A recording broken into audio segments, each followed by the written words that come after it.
Brasco&Beast. Fit, fabulous, and frisky. The goal is to stay as close to natural as possible. Now, I have to be honest, I love the meat substitutes. Love them. But ultimately, they are, they're processed too, right? So trying to limit that and get more of a meaty taste in some of the things, utilizing the vegetables. And so I decided to try to give the meat sauce a try without the processed meat. So here's a look at some of the here's the look at the ingredients that I'm incorporating. Keeping it pretty simple for the most part here. First of all, this meat texture you see here, this is actually ground up white mushrooms and portobellos, but I ground it up with gluten flour. This is actually used to create fake meat a lot of times. So I decided as an experiment to put those in there and just put the flour in there and grounded it up. And then I decided to flavor it with gourmet burger seasoning. I put a liberal amount in there. In fact, I might just put a little more in there while I'm looking at it. Make sure that that has an intrinsic amount of flavoring there. Then I cut up some white mushrooms, just having them ready so that I have my mushroom pieces. I utilized my food processor so I could do my green pepper very quickly, and my sweet onion, my minced garlic, which already has olive oil in it. And then I'm using some just simple Italian sauce, Prego chunky, garden, tomato, onion, and garlic, not using any meat sauces, okay? And then for my side dish to it, I'm going to add and do this asparagus, by the way. Oh, and by the way, just as another note, I just shopped for the first time for these ingredients at Aldi's. If you have an Aldi's, man, go check them out, man. They are really great for the whole food plant-based eater who wants to save money and have high quality stuff. At least they work well where I live. So I start off with a generous amount of garlic. And this is already housed in a lot of olive oil, so when I say generous, I mean generous. I don't spare garlic because garlic has so many health benefits, and I'm all for it, and I need it in my diet. So what I do is I start off with the garlic and an abundance of the onions, because they basically have the same groove, they give me the same kind of flavoring here, so I try to spread them out and get them going. Quickly adding some pepper to it,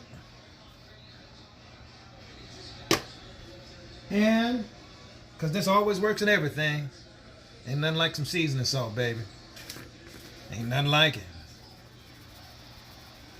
And I add it, before I even get to the other stuff, that I add subtle flavors. So I try to have flavors with each thing that I put together, so that allows me to really begin to sear in layers of flavor that will hopefully give it the taste that it needs. And then I'm not even going to slow down with that. I'm going to go ahead and put my green peppers in here.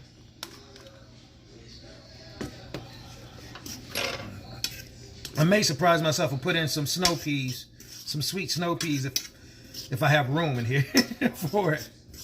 But right now, I'm just getting a very colorful palette right now, just really colorful.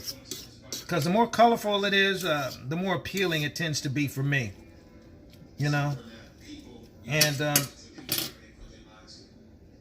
all about the colors and how it's making things feel. We're going to let that begin to simmer a little bit. You know how I say I always like to add layers upon layers of stuff? Well, I always like to flavor my mushrooms like this. I have all of my cut mushrooms, right? And you can just add them in there and that'll work just fine. But I want to add a little more flavor to them. So let me show you what I'm doing here. I also want to take a walk and get ready to get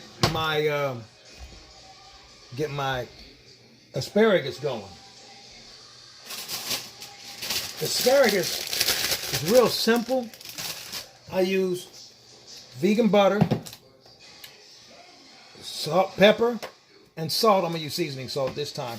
And just bathe it in a lot of butter and just cook it and keep a close eye on it. I'm going to try to cook both of these at the same time because I want them to come out at the same time because I want to have my spaghetti and my asparagus together as a meal.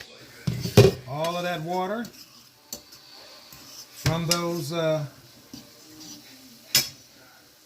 ingredients are coming out. I learned this from Brasco. Try to put all that water, let that water evaporate as much as I can away from it. Squeeze it off of here. Squeeze it into a corner. So I don't have an overabundance of watery situation. So let it kind of burn off a little bit, evaporate that a little off. So next, what I'm going to add is I'm going to want to add my meat, but it's going to sweat and create some moisture of its own. So I don't need an abundance of moisture there. I need it to dry out a little bit. Okay, so I'm adding the rest of my chewed up mushrooms, which has acted like my meat for my meat sauce, right? I'm almost tempted to chew up some more. It doesn't seem like I'm having a lot for my meat sauce right here. Do I need to add more meat for my meat sauce? Nah. It's gumming up. Okay. Yeah, it's gumming up a little bit here. And that's going to be enough to give it that meat sauce type of a feel. And it's sauteing in here and cooking in here nicely. We got the flavoring already from the meat that we had from the hamburger. And plus, we're going to be adding this anyway. We're going to be adding the mushrooms anyhow. And we burned off a lot of that moisture because, we're still going to add, spaghetti sauce, And a lot of times when you cook covered with vegetables, it helps them to cook quicker, but it also traps all the moisture and it causes condensation and evaporation of the condensation. So you create a little water system inside there where it rains on your food and creates more water here. And what we don't need is more water because we're already using vegetables and natural spices. So I've used Lawry's and black pepper and and it was flavored with all of that stuff. What I'm also going to do is I'm going to put a little parsley in there because I usually do. I don't ever have a problem with parsley. I'll probably put some more parsley on it as I go along. I'm going to add just a little bit of liquid smoke.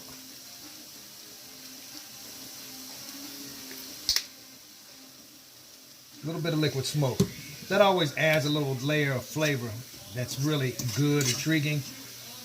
Once again, I'm trying to cook with layers here. Layers. And something that I've learned from Brasco, now I always put just a little bit of hot stuff in there. Just in case she wants some. Because she likes hot stuff. So I'll put a little red pepper in there.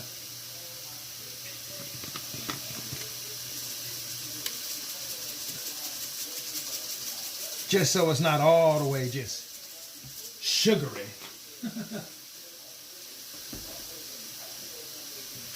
But here we are with all these different flavors, and they're cooking in here, and it's smelling very flavorful. And it looks like we got a pretty good meat sauce going here right now. Now, of course, it's not going to mimic meat perfectly, but it's got a good hint of it right now, which will open up the door for this to turn out like it needs to. Now we add the Prego.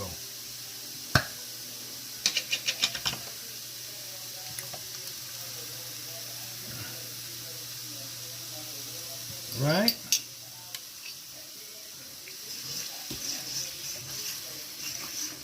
See, that looks like that. That's the meat sauce you're used to on spaghetti. Look at that. Perfect. Look how that just lines up perfectly. That flavor, that texture. Look at that. Look at that. Beautiful. Absolutely beautiful. All right, we don't have to have it on high anymore. We're going to slow this down. We're going to lower this because this is looking like it needs to. All kinds of meat sauce. Yeah, Absolutely gorgeous stuff. Gorgeous, gorgeous, gorgeous, gorgeous, gorgeous.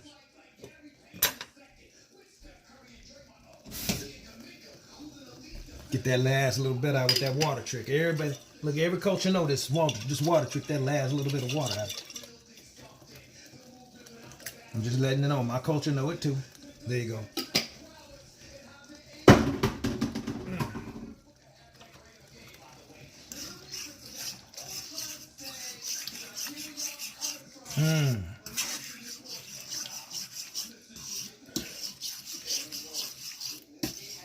Now, the thing about my meat sauce and all that is that I was going to put some snow peas in it and all that sweet snow peas. I'm not going to do that. I'm going to keep it just straight spaghetti sauce because my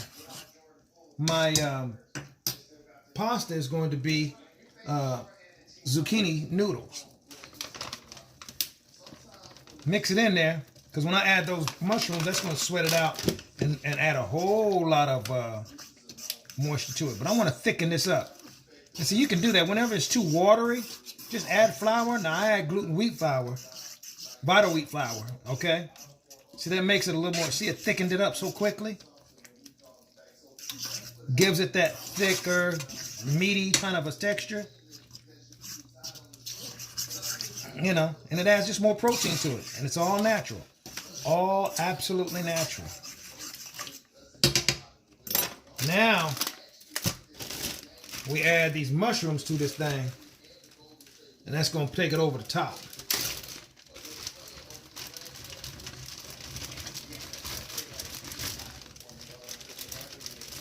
I think that's enough.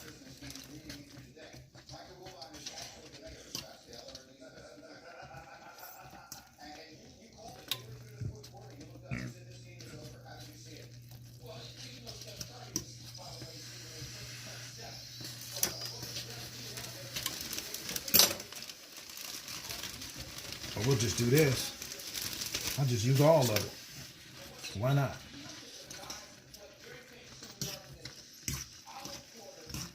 Mixing it up. Mixing it up. Now, because it's kind of thick, now I'm going to want to do that little trick where it makes it a little watery. So, we'll put this on top of it and let this cook. And we'll go work on the asparagus next. So take some of this earth balance here. Put a generous amount on this thing here.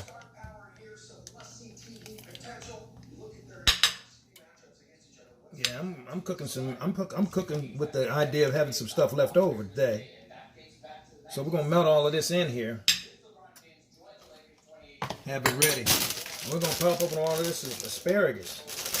All right. Just as a general practice, I always wash my asparagus, no matter if it comes in a bag like this or not, because you don't know what pesticides is on it, or you don't know who else's hand's been on it, you know, picking over it when you've been trying to buy it or get it here, you know. I mean, you never know who's been picking over the food, and with COVID going around, you can wash off everything, even if it's prepackaged. Who says it didn't get COVID on it when it was packaged at the place, you know?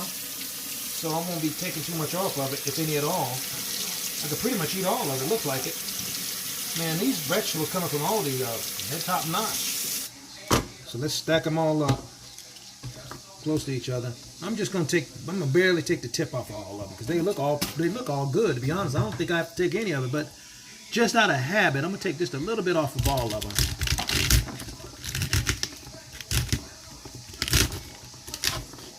Just so I make sure I got the good part. Yeah, it's all right on, right on, right on, right on. Let's go ahead and just pop them in there. We ain't even gonna be shy about it. Pop that on up in there, baby. Get what you're coming for. Get what you're looking for. I want to get what you're looking for right there. Get in that butter.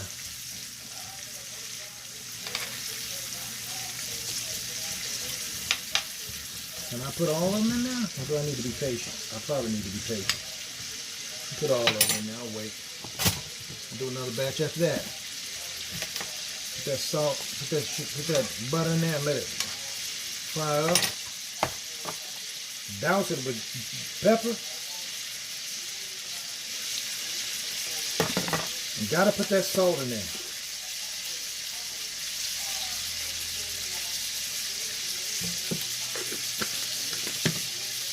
And let that get ready to cook in there like that. You see how it's watered up a little bit just by keeping that top on there? Just thinned it out just that quickly. But it looks great. It looks great. It looks awesome.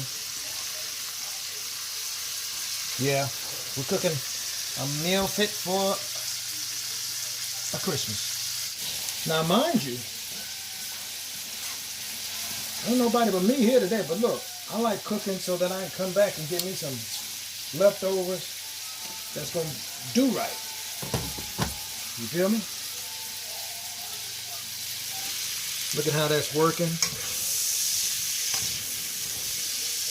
It's smelling good, you know, and really successfully sauteing asparagus is not necessarily hard. It's really more about timing.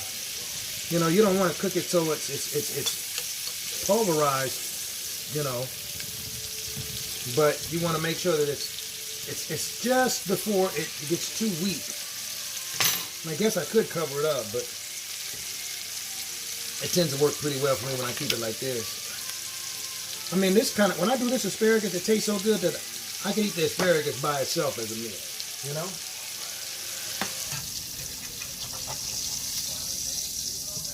There you go. Yeah, it's working. Got another batch to do, but that ain't gonna be a problem. But yeah. I'll be less than honest if I didn't also include the last ingredient that I put into my spaghetti sauce. A touch of brown sugar. Takes the tomato paste edge off of it. Just a little bit of it mixed in here. Not enough to make it sweet unless you like sweet spaghetti sauce. And I know people who do. You know, I don't want it to necessarily be sweet. I just want to take the cut. You know, just not too much of an edge on it. Just a little bit. And it only takes a little bit. It's hard to come out. A little browner look. Not much. Just a little bit. Just a little bit here. Just a little bit. Takes a small amount to affect the whole. Takes a small touch to affect the whole amount. And just take that little bitty edge off, so it makes it just perfectly balanced. So it's not too acidic is the deal. I guess is what I'm saying. So it's not too acidic. See, look at how meaty that is. See that?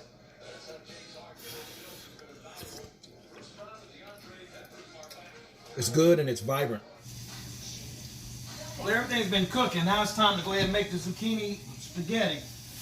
And I know that sounds like a big fancy thing, but it's nothing other than just carving up the zucchini. You know? One healthy zucchini. And washing it off, of course. Make that side flat. Make that side flat. Okay? It always helps to have the right equipment, to be honest. And like, you see how it has the different things you could use for spaghetti, coarse slicer, flat slicer, wavy slicer, all that kind of stuff. And it all comes through this end here. This slicer was like, I don't know, $12, $14. Didn't cost nothing. And it has been an invaluable, absolutely awesome tool. So take it out of the box. This box part, that's where you collect all your noodles. This is just the bottom of it. Okay, so you put this over here. All right, and watch this. All right, so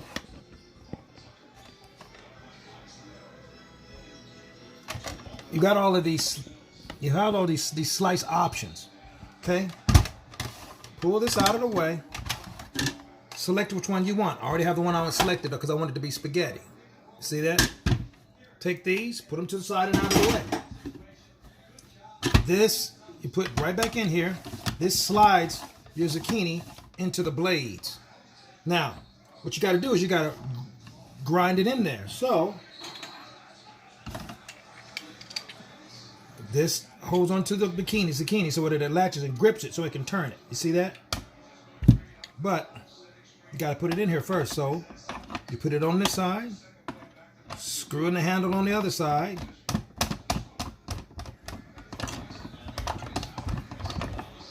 That tightens.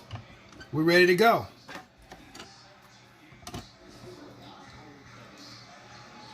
You can start with the small side or the big side. The reason why we flatten it so we can have a better grip.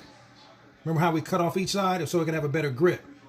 Now I tend to go with the fat end first because I'm trying to use as much of this as I can.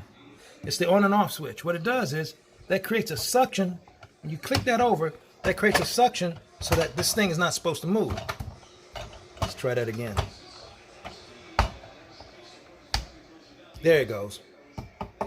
See, it makes it steady so you can make it move. So make sure you have that on. That keeps the whole thing from moving. Now you can get your whole thing planted, ready to go. And you're ready to create your zucchini spaghetti.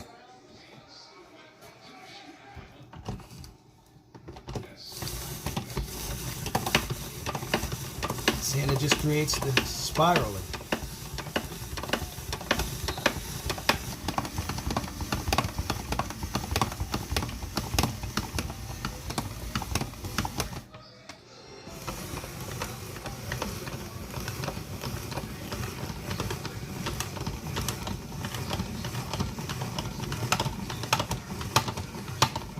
See, it all comes out. Put it all in the can or the canister. So instead of pasta, I use zucchini, which cuts down on my carbs. And then with zucchini, what you have left over is this middle part, which is basically where the seeds are. But what you have left is all this zucchini pasta. And it tastes good. It does. It really does. Now it's magic time of plating. So, I can never help eating these asparagus. It's all right. So I took what's left, what survived my asparagus raid. Got that ready here. I'm going to take some of my zucchini spaghetti. Put it on here. I'm going to take half of it because I'm going to eat half later.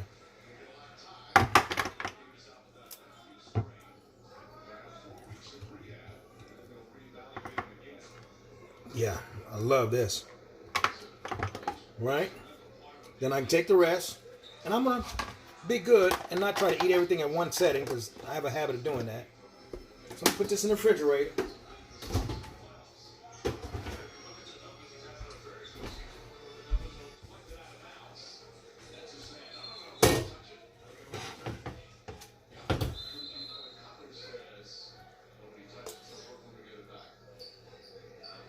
You don't have to cook the zucchini, remember?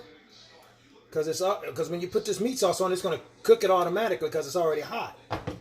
Because I found that if you cook the zucchini noodles, they get too soggy.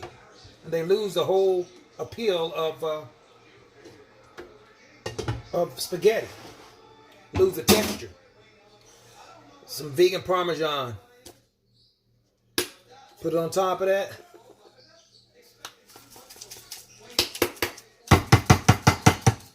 Hard to deal with like regular Parmesan, huh?